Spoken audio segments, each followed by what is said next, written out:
So hello my dear friends, welcome you again in my channel AG Photography F2.8. I hope that you will be the best.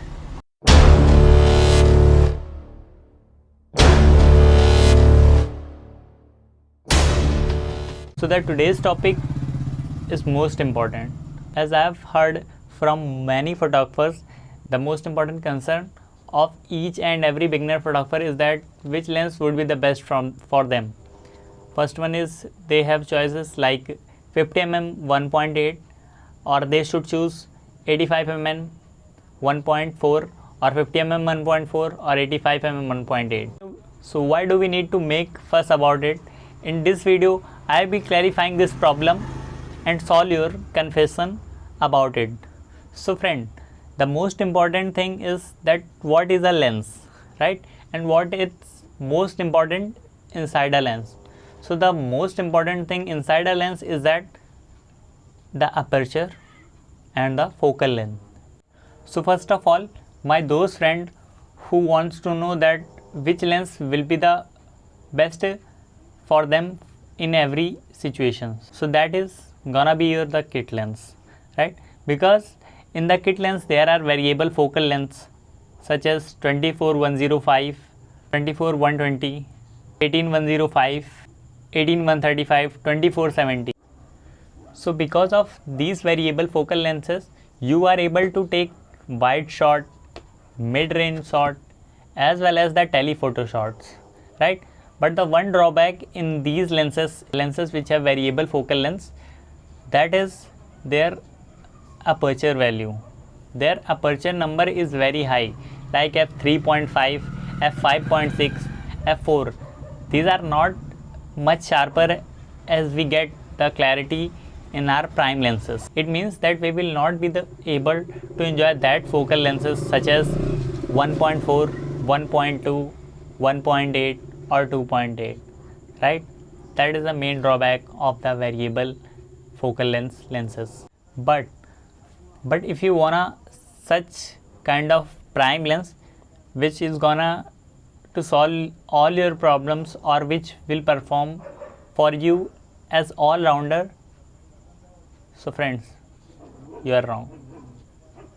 Let's know why. Means, what does a prime lens mean to be, right?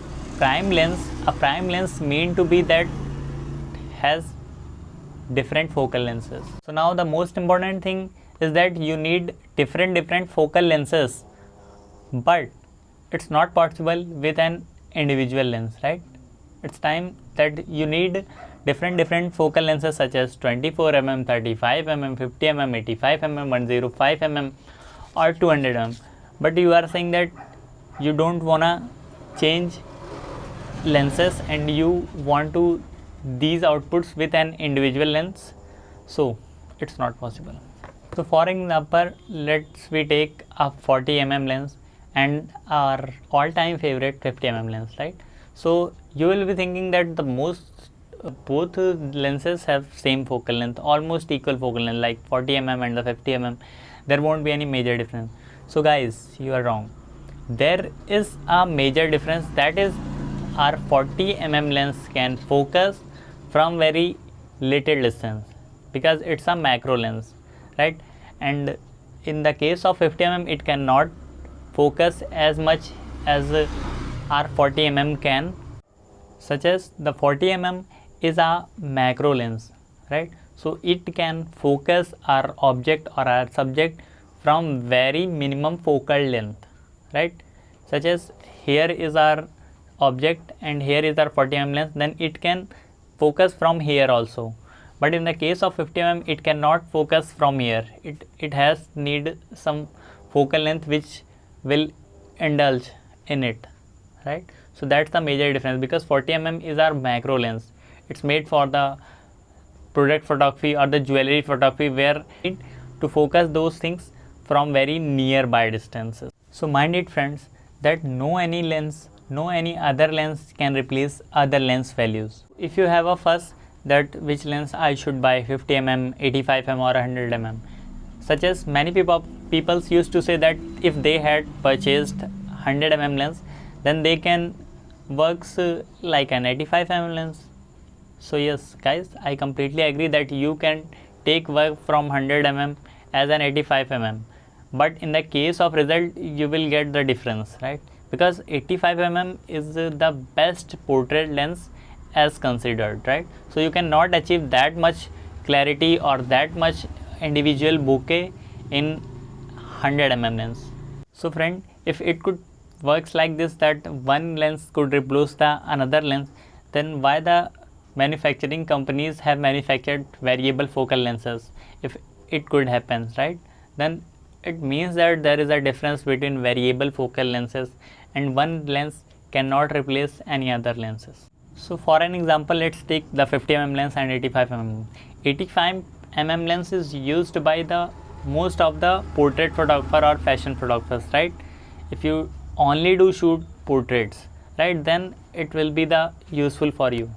But if you are not full-time portrait photographer, you are using to shoot portraits, you are using to shoot street photography, you are used to shoot landscape, you are used to shoot real life photography, then 85 mm can't go with them. You need to 50 mm lens, right? So it depends. So every lens has their own importance, right? If you think that one lens can replace other, so no guys, as I have clarified in the video, right? Hope you will be getting my points what I am wanting to say. For this you have to study a little bit and you have to do research on these topics, that each lens has their own importance, right? Such as you can read the specification of lens, which lens is made for which specified genre, such as you can read about the focal lengths, you can read about the glass quality of the lens, and you can read that the which technology is used in each and every lens and which company is prior for the best lenses. One more thing, that if a lens such as 100 mm can focus, or 105 mm of the Nikon can focus from very least distance, means that there is an object, there is a lens and it can focus from here, then why it can focus from very least distance and why other cannot? So you need to be indulged. It would be very interesting that yes, if you will read, you will get clarified very much, so there won't be any confusion in the future.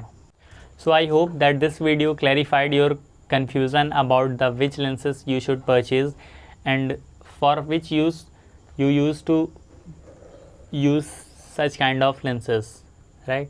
So I hope that the video was helpful to you. If the video was helpful to you by any means, then must to do like and subscribe to my channel. If you do like to my video, it feels very good to my heart, and don't forget to mention in comment that which personal lens do you prefer, which is the most favorite focal length then that you used to do in your type of photography. Thank you very much. Jai Hind.